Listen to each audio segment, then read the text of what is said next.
Hello friends, आंनि YouTube चैनलाव नोंथांमोनखौ बरायबाय। दिनै आं नोंथांमोननो ससियेल मिडियानि सायाव मोनसे भिडिअ लानानै फैदों। बुंनो थाङोबा बे ससियेल मिडियानि सायाव नङा, बे भिडिअआ ससियेल मिडियानि माखासे इलिगेल बिथिंफोरनि थाखाय जोंनि भारत सरकारा मा गाइडलाइन लानानै फैखो बेखौ नोंथांमोन आं दिनै शेयार खालामनो होननानै बे भिडिअखौ लानानै फैदों। जायफोर बिथांमोना ससियेल मिडिया इउज खालामो, जेरै फेसबुक, इउट्यूब, इन्स्टाग्राम, टुइटार, जिमान टाइपनि ससियेल मिडिया दोङो, आमेरिकानानो जा, चाइनिसानो जा, जायखि हादरनियानो जा, बै ससियेल मिडियाफोरखौ कन्ट्रलाव लाबोनो मोनसे सीमा रेखा खानानै होनो, बिसोरनि लक्ष्मण रेखा बोनानै होनो थाखाय भारत सरकारा मोनसे गाइडलाइन लानानै फैदों। नोंथांमोना मिथिगौ ससियेल मिडिया माखासे बिथिङाव दिनै हेल्पबो जादों। दा जेरै आं नोंथांमोननो भिडिअ बानायनानै हरो, साइन्सनि जा, मेथ्सनि जा, बायदिसिना भिडिअ, बेखौ नोंथांमोना निश्चय मा खालामनो हादो, नायनो हादो। क्लास जायाखै, नोंथांमोना हेल्प जादों ससियेल मिडियानि थ्रुयै, नो डाउट। नाथाय नोंथाङा साननाङा जे ससियेल मिडिया मा गाज्रि बिथिं गैया। गिबि बाथ्राया जाहैबाय, बै ससियेल मिडियाफोरा, जायफोर ससियेल मिडियाफोरा दिनै जोंखौ बेबायदि अनलाइन क्लास खालामनाय हेल्प जादों, बायदिसिना मिटिं खालामनाय हेल्प जादों,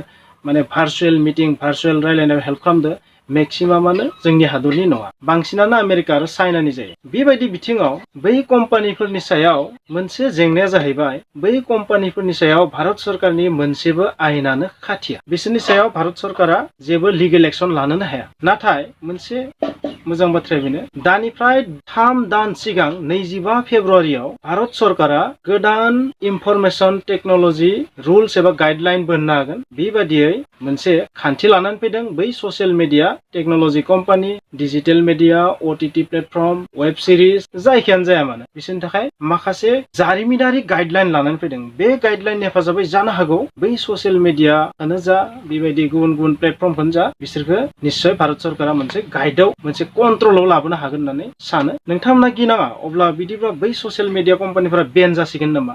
बेन जाया, भारत सरकारा बेबायदि बेननि जेबो बाथ्रा बुङाखै। नोंथांमोना साननाङा, सोरबा जुदि इउट्यूब चेनेल दंबा, गोबां साबस्क्राइबार दंबा, सोरबा फेसबुकआव गोबां जुदि फलोवार्स दंमोनबा, सोरबा टुइटाराव गोबां, इन्स्टाग्रामाव गोबां फलोवार्स दंमोनबा, मोजां बिजनेस खालामदोंमोनबा, कररपति, लाखपति, आरबपति जादोंमोनबा, नोंथांमोना साननाङा जे जुदि बेन जायोबा मा जागोन। जेरै 100+ चाइनिस एबा जेरै इण्डियानिफ्राय बेन जादोंमोन, गोबां माने रांखान्थि बिथिङैबो खहा जादों, नङा होमबा? आरो पपुलारिटिया मा जालांदो, लाथिख' जालांदो। बिदि गाइडलाइन नङा, नोंथांमोना जेबो गिनाङा। नोंथाङा बेखौ माइन्डआव ला। नोंथाङा जुदि जेबो इलिगेल खामानि मावाखैबा ससियेल मिडियाआव, नोंथाङा जेबो गिनांगौ गैया। जेनेरेलि साधारन सुबुंफोरा ससियेल मिडियाआव जेबो गोरोन्थिखौनो मावखाया। मेक्सिमाम गोरों मानसिफोरासो ससियेल मिडियाआव गोरोन्थिखौ मावो। स' नोंथाङा गिनांगौ जेबो नङा। जुदि नोंथाङा साधारन सुबुंबा, नोंथाङा जुदि हादरखौ मोजां मोनग्रा सुबुंबा, निश्चय नोंथाङा गाज्रि खामानि मावा। स' बै गाइडलाइनफोराव थांनायनि आगोलनो आं नोंथांमोननो मोनसे बाथ्रा बुंनो हायो। बे जि गोदान गाइडलाइन, बे गाइडलाइननि हेफाजाबै नोंथांखौबो मोनसे सिमायाव खासिगोन। दिनै 26 मेनिफ्राय नोंथाङा गोसोबादि फेक मेसेज, फेक निउज, अश्लील भिडिअ, निउडिटि पिक्सार, जेरै इन्स्टाग्रामाव माखासे मोननाय जायो, बेबायदि पिक्सार नोंथाङा पस्ट खालामनो हानाय नंलिया। नोंथाङा दिनैनिफ्राय मा खालामनो हागोन, गासैबो ससियेल मिडियाखौ कमप्लेनबो होनो हागोन, लिगेल कमप्लेन होनो हागोन। नोंथांनि एकाउन्टखौ बै ससियेल मिडियाया गोसोबादि डिलिट खालामनो हानाय नंला। दिनै फेसबुक, टुइटार, व्हाट्सएप, गासैबो टेक कम्पानिफ्रा बेखौ रोखा खालामनांगोन दि इउजार्सनि गासै डिटेल्स, फट'फोर, भिडिअफोरनि गोरोन्थि गाज्रि बिथिङै जेन बाहायजाया, बेखौ रोखा खालामनांगोन। जुदि सोरबा सुबुंनि नायथावै फट' भिडिअफोरखौ शेयार खालामो एबा निउडिटिखौ प्रमट खालामो, एबा मा ड्रेस गानि फट'फोरखौ जुदि प्रमट खालामो, 24 घन्टानि गेजेरावनो बेबायदि पस्टखौ बोखारनांगोन। आरो बेबादि शेयार खालामग्रा एकाउन्टफोरखौ 24 घन्टानि गेजेरावनो मा खालामनांगोन, हयथ' बेन खालामनांगोन, ब्लक खालामनांगोन, नङाबा पारमानेन्टलि डिलिटबो खालामनो नांनो हायो। आरो बेबादि बिथिङाव न'खरनि बाय बाहागियाबो कमप्लेन खालामनो हागोन। जाय मानसिया नंखायै बेबायदि भाइरेल खालामजादो, बिबोथ' खालामनो हागोनानो कमप्लेन। न'खरनि बाय बाहागि, न'खरनि सुबुं, रिलेटेड सुबुं, सोरबा सिनाय मोनै सुबुङाबो बिनि सायाव मा खालामनो हागोन, कमप्लेन खालामनो हागोन बै कम्पानिफोरखौ, बा बै जाय सुबुङा भाइरेल खालामदो बिनि सायाव कमप्लेन होनो हागोन। स' नोंथांमोना निश्चय बुजिदो मा टाइपनि गाइडलाइन बेयो। स' नोंथांमोना दिनैनिफ्राय निश्चय मिथिदो जे गोसोबादि नोंथाङा जाखोन बेखौनो भाइरेल खालामनो हानाय नंला। दिनैनिफ्राय भारत सरकारा ससियेल मिडिया प्लेटफर्मफोरखौ मोननै बाहागोआव रानदो। बे जाहैबाय मा, ससियेल मिडिया प्लेटफर्म आरो टेक्न'लजि कम्पानि, जेराव इउजार्सफोरा मा कौटि इउजार्स दं, जेराव सासे सानै नङा, बहुत कौटि। बिथियाव मा, उन्दै टेक्न'लजि कम्पानिफोर, जेराव इउजार्सफोरनि अनजिमाया करराव नङा कररनिख्रुइ खम लाखौ हाजाराव बेबायदि इउजार्स थानाय बिसोरखौ मा उन्दै टेक्न'लजि कम्पानि बा बिसोरखौ मा होनगोन जों उन्दै ससियेल मिडिया टेक्न'लजि कम्पानि होननानै बुंनो हागोन जेराव इउजार्सफोरनि अनजिमाया खम दा स्मलानो जा बिगानो जा जेराव करर इउजार थानायानो जा लाख इउजार्स थानायानो जा हाजार इउजार्स थानायानो जा गासैबो थि मोनसे नेमखौनो मानिनानै सोलिनांगोन बे जाबाय भारत सरकारनि निर्देश गाइडलाइन्स बेवहाय दंबोयो मोनथाम लेभेलनि अफिसार मा होनांगोन बेयाव नियोग खालामनांगोन गिबियाव सासे कमप्लाइन अफिसार जाय अफिसारा भारतावनो थागोन आरो गासैबो कमप्लेनफोरा बिनि सायाव गोलैगोन बियो 24 आवार्सनि गेजेराव बेखौ नायबिजिरनांगोन आरो 15 डेजनि गेजेराव सलुसनखौ दिहुननांगोन बेयाव सासे अफिसार थागोन नडेल अफिसार बियो भारत सरकार बा भारत सरकारनि एजेन्सिजों मा बाथ्राखौनो शेयार खालामलायगोन बारबाव सासे ग्रिभान्स अफिसार थागोन जाय अफिसारा मा गासैबो कमप्लेन बिजिरनाय नायबिजिरनाय सलुसनफोरखौ भारत सरकारनो मा होगोन जवाब होगोन माने खिन्थागोन एन्सार होगोन ग्रिभान्स अफिसारा बेबायदि मा जायोमोन दिनैनि तारिखहालागै बा मैयानि तारिखहालागै मामोन बै टेक्न'लजि कम्पानिफोरा ससियेल मिडिया टेक्न'लजि कम्पानिफोरा गावसोरनो बिसारगिरि गावसोरनो सलुसन होग्रा सोरखौ डिलिट खालामनांगो माखौ डिलिट खालामनांगो माखौ बेन खालामनांगो माखौ प्रमोट खालामनांगो माखौ प्रमोट खालामनाङा गोसो बादि डिसिसन लादों माने मन मानि बिसोर राजा बादि खामानि मावदोंमोन आरो जों बिसोरनि फोरजा बादि दंबायदोंमोन बिसोरो मा दादागिरि सोलिबायदोंमोन बिसोरनि दादागिरि नाथाय बै दादागिरिया दिनैनिफ्राय जोबनानै थांबाय होनना नोंथांमोना साननानै ला मोनफ्रोम दानाव बै टेक्न'लजि कम्पानिफोरा बेसेबां कमप्लेन मोनखो बेसेबां सलुसन खालामखो बेसेबां बिसार खालामखो बेसेबां नायबिजिरखो गासैबो डिटेल्सखौ गासैबो माने इनफरमेशनखौ भारत सरकारनो मोनफ्रोम दानाव होनांगोन बिसोर दानिया उनाव हमनो हाबाय माने गासैबो ससियेल मिडिया कम्पानिफोरखौ मा खालामदो भारत सरकारा सेबदो जेथिंफ्रायबो हमदो नङाबा इमान फेक निउस फोसावनानै मानसिफोरनि गेजेराव नांलाय खमलाय खालामो जेरै मोनसे फेक निउस मा सोलिबायदों जोंनि इन्डियाआव दा फ्रान्सनि सोरबा सासे मा नबेल बान्था मोननाय भाइरलजिस्ट बिथाङा लायनो बुंदों नामा जाय भेक्सिन लागोन जिमान टाइपनि भेक्सिन दं दा बुहुमाव जाय भेक्सिन लागोन 2 बोसोरनि गेजेरावनो थैथारगोननो खुनु सिकित्सादो बेखौ फाहामनानै नङानो बा सिकित्सा लानो स्कपखौ नुनाय नङा गासै मानसियानो थैजोबगोन डेट मिन्स मा गासै बुहुमनि मानसियानो थैजोबगोन दिनैसिम इमान गेदेर महामारि जानानै थांबाय इमान गेदेर सुनामि बारहुंखा बांग्रिं अरगें हाजोनि बेफ्रुनाय गोबां जाथाय जाना थांबाय बुहुमाव इमान गिथाव बेराम फैबाय बुहुमाव जेरै कलेरा मुलुग दावहानि बाथ्राखौ सानोबा इमान दावहा जानानै थांबाय इमान गोदो-गोदायनि समाव गोबां दावहा जानानै थांबाय मानसिया माब्लाबाबो थैजोबाखै भेक्सिन लानानै 2 बोसोरनि थैजोबगोन थैनो गोनांबा दानो थैमोन ना नङा होमबा दा बैबायदि फेक निउस दिनैनिफ्राय फोसावनो हानाय नंलिया नोंथांमोना सानदों माबोरै हमगोन फेक निउस फोसावनायखौ बोरै हमगोन नाथाय जाबायदि नियम गाइडलाइन्स बानायदों बै गाइडलाइन बादियै बै ससियेल मिडिया कम्पानिफोरा गावनो बाध्य जागोन जे सोर फेक निउसखौ फोसावदो गिबियाव सिगां मा जायोमोन बै ससियेल मिडिया कम्पानिफोरा फ्रीडम अफ एक्सप्रेसननि नामाव मा खालामोमोन बै डिटेल्सखौ होआमोन जे सोर बेबायदि भाइरेल खालामदों बे डिटेल्सखौ सरकारनो होआमोन सरकाराबो मोन्थाय गैयामोन नाथाय दा सरकारा जि आयेन बानायना लादों निउ इनफरमेशन टेक्न'लजि आयेन बेबायदि मा बै ससियेल मिडिया कम्पानिफोरा गिबियाव सोर पस्ट खालामग्रोबाय बै बाथ्राखौ बै ससियेल मिडिया कम्पानिफोरा भारत सरकारनो गथायनांगोन अब्ला नोंथांमोना हमनो हाबाय नोंथाङा जुदि फेक निउसखौ स्टार्ट खालामदोंबा नोंथांनि डिटेल्सखौ सरकारा लोगो मोनगोन गुबुन उनाव जायफोर माने शेयार खालामदो बिसोरबो दायनिगिरि जागोन नाथाय जाय गिबियाव बेखौ पस्ट खालामग्रोदो बियो गिबियाव हमजाग्रोगोन स' नोंथांमोना निश्चय हमनो हादो नोंथांमोना साननो हागौ बै ससियेल मिडिया कम्पानिफोरा बै भारत सरकारा होनाय जि गाइडलाइन बेखौलाय मानो मानिनो नाथाय नोंथांमोनखौ आं मोनसे बाथ्रा बुङो फैसा रां जुदि बै ससियेल मिडिया कम्पानिफोरा बै भारत सरकारनि गाइडलाइनखौ जुदि मानियाबा बिथांमोना माखासे बिथिङै रांखान्थि लस जागोन फाइनबोथ' होनो नांनो हायो बेनबो जानो हायो नङाबा मा जानो हागौ माखासे इउजार्सफोरा मा जालांनो हागौ गोमालांनो हागौ नोंथांमोना गोमहाबनो हागौ मिथिनानै जोंनि भारत हादराव अनलि इन्डियायाव टटेल WhatsApp इउजारा 53 crore इउट्यूबनि इउजारा बेसे 44 crore 44 कौटि फेसबुकनि इउजारा 41 कौटि, इन्स्टाग्रामनि इउजारा 21 कौटि, इन्स्टाग्राम इउजारा 21 कौटि, टुइटारनि इउजारा 1,75 लाख। बेवहाय गोसो होनो गोनां बाथ्राया फेसबुक, इन्स्टाग्राम आरो व्हाट्सएप बिसोरो सासे मालिकनि आन्दारावनो, मार्क जाकारबार्गनि आन्दारावनो बियो। देट मिन्स बै मोनथामदो लोगो नांबा बेसे जागोन? 53, 41, 21 प्लास खालामना हो, बेसे जागोन? बेसेबां कोटि जाखो? 53, 41 बेसेबां कोटि जागोन? 94 आरो 21 प्लास खालामना हो, बेसे जाखो? 21 प्लास खालामनाबा 100 crore सायाव थांबाय। देट मिन्स इन्डियानि 90%, 80% सुबुङानो बिसोरनि इउजार। बै 80% मानसिनिफ्राय जाबायदि लाख लाख करोड़ फैसा बिथांमोना थुब्रायदो बै कम्पानिफोरा, बै फैसाखौ जुदि बिसोरो गारनानै थांनो गोनां जायो इन्डियानिफ्राय, बे कम्पानिया सोलिनाय नङा। नोंथांमोना साननानै नाय, इन्डियाआव जेसेबां इउजार दङ बै आमेरिकान कम्पानि, बेफोरथ' गासैबो आमेरिकानि कम्पानि, बै कम्पानिफोरनि इउजार्सनि टटेला जेसेबां करोड़ मानसि जायो, बुहुमाव ओरैबायदि हादर 180टा दङ, बै 180 हादरनि टटेल पपुलेसनखौ प्लास खालामनाबाबो बे ससियेल मिडिया कम्पानिफोरनि इउजार्सनिख्रुइबो खमसो जाबावो।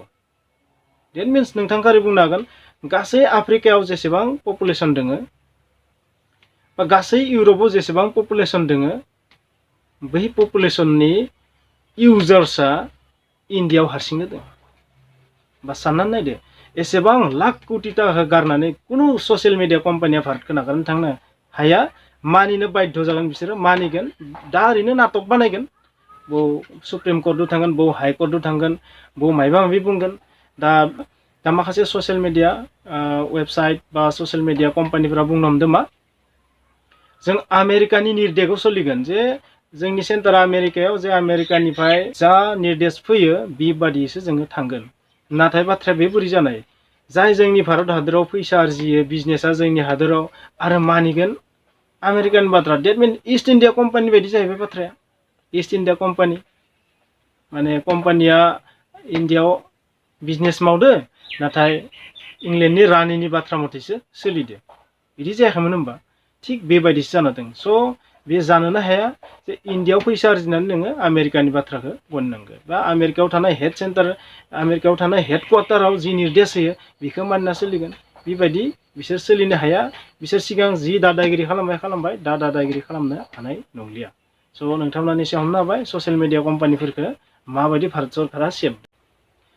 दानिया नोंथांमोना सानदो जे बै ससियेल मिडिया कम्पानिफोरखौ फेक निउज, फेक फट', गाज्रि photo', anti national, anti social, anti religious बेबायदि पस्ट खालामनायखौलाय माबोरै होबथागोन? बिनिबो भारत सरकारा आयेन बानायदो। आरो बे बाथ्राखिनिया खिन्थु नोंथांमोननि खोमायाव हाबथारनांगोन दिनै। नोंथांमोना जुदि बेखौ गोसो होआबा नोंथांमोना प्रब्लेमाव गोलैगोन। दिनैसिम माखासे राजखान्थि लिडार, माखासे सुथुरफोरा मा खालामदो, फेक निउज फोसावनानै सोरखौबा बदनाम खालामदो, सोरखौबा लासिंसिं खालामदो, बेबायदि अनेक खालामबोदों, नङा होमबा? हमजायाखै बिसोरो। जेरै माखासे राजखान्थि हान्जाफोरनि आइटि सेल थायो, मोनफ्रोम राजखान्थि पार्टिफ्रा मोनफा मोनफा आइटि सेल थायो। जेरै बिपिएफआबो थागोन, इउपिपिएलआबो थागोन, कंग्रेसआबो थागोन, बिजेपिआ थागोन।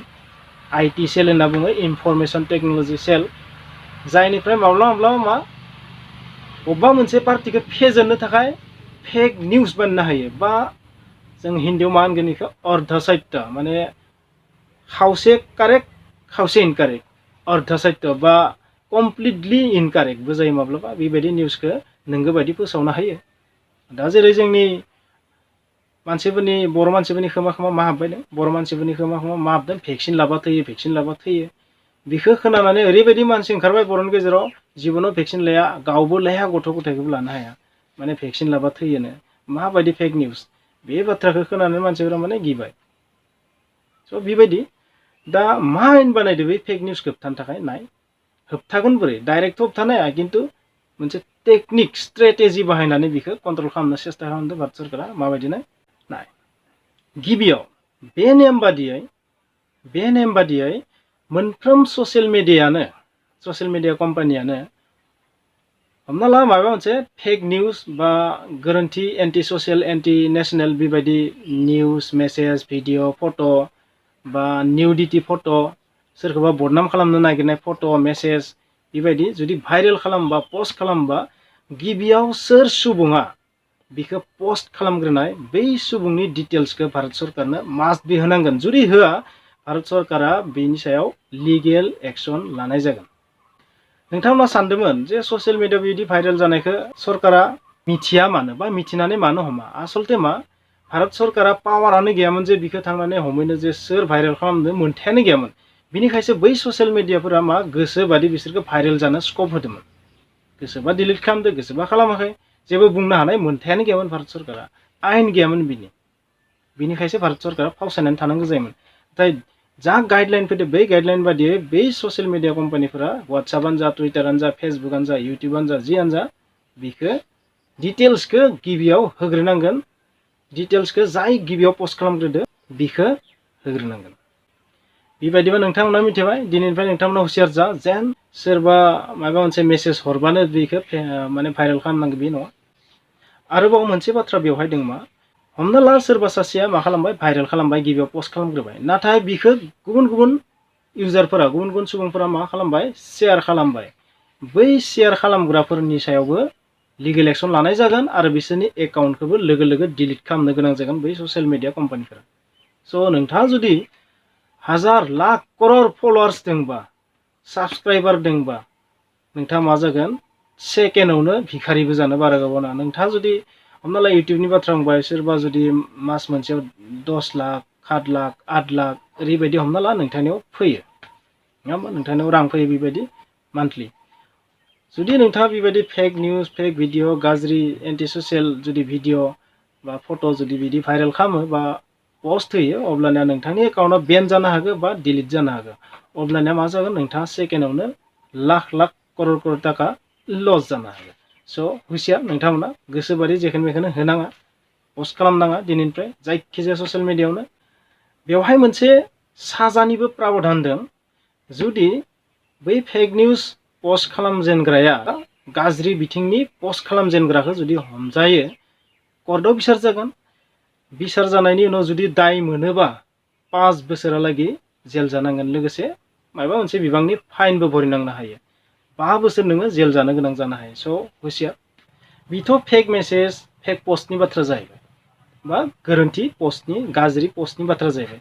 दानिया जाहैबाय मा फेक एकाउन्ट सासे मानसियानो गुबुन गुबुन मानसिनि नाम लानानै एकाउन्ट बानायो गुबुननि डिटेल्सखौ लानानै एकाउन्ट बानायो बेबायदि बानायो।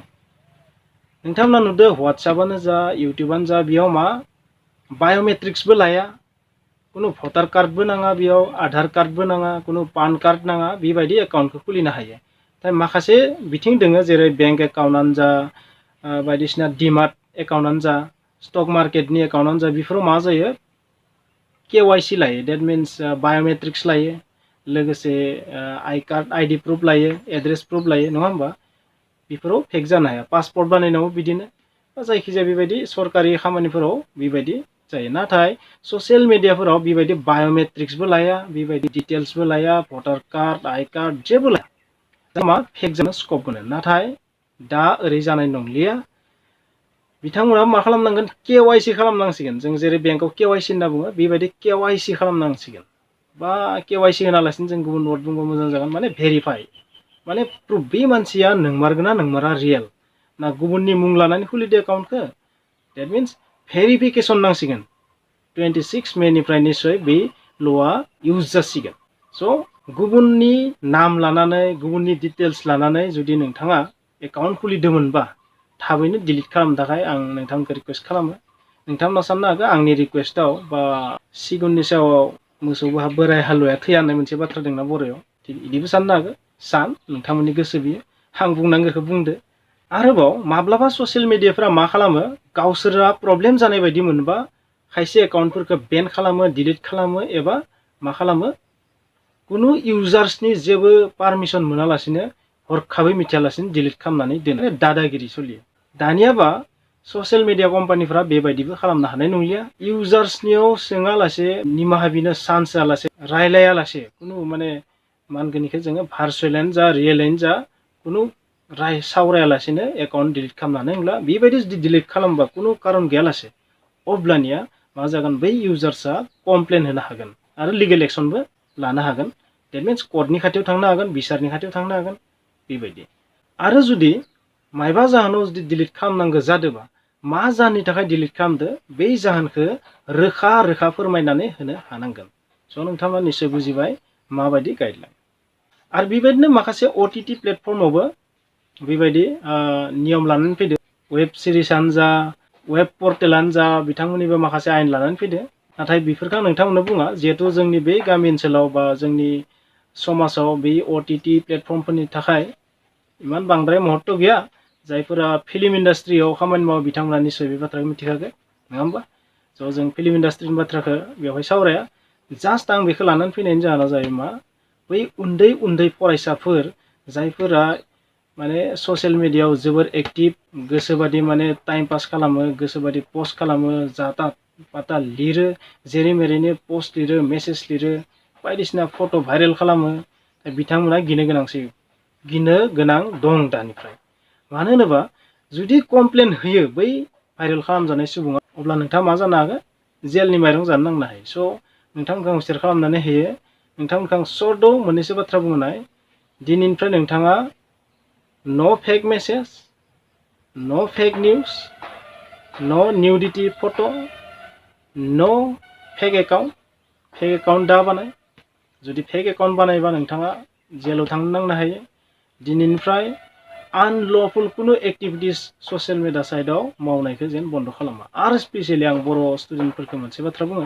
बर' फरायसा बर' उन्दै उन्दै बयस एन्ड गार्ल्सफोरखौ बुङो जे नोंथांमोना ससियेल मिडियायावथ' जोबोर एक्टिभ अके कोई बात नहीं ससियेल मिडियायाव एक्टिभ था जेबो प्रब्लेम गैया नाथाय माब्लाबाबो anti national anti social anti religious बेबायदि असामाजिक पस्ट दाहो जुदि बेबायदि होयोबा दिनैनिफ्राय नोंथाङा जेलाव थांनायनि चान्स दं स' आसा खालामबाय नोंथांमोना निश्चय बुजिबाय बे भिडिअ आं नोंथांमोननो मा बुंनो नागिरदों स' बिदिब्ला दिनैनि भिडिअ बेखिनियानोसै जुदि नोंथाङा बे भिडिअखौ नायनानै मोजां मोनदों प्लिज लाइक खालाम आरो जेसेबां हायो शेयार खालाम आरो लोगोसे चेनेलाव गोदानबा प्लिज साबस्क्राइब खालाम आरो साबस्क्राइब खालामनानै बेल आइकन थुनानै हो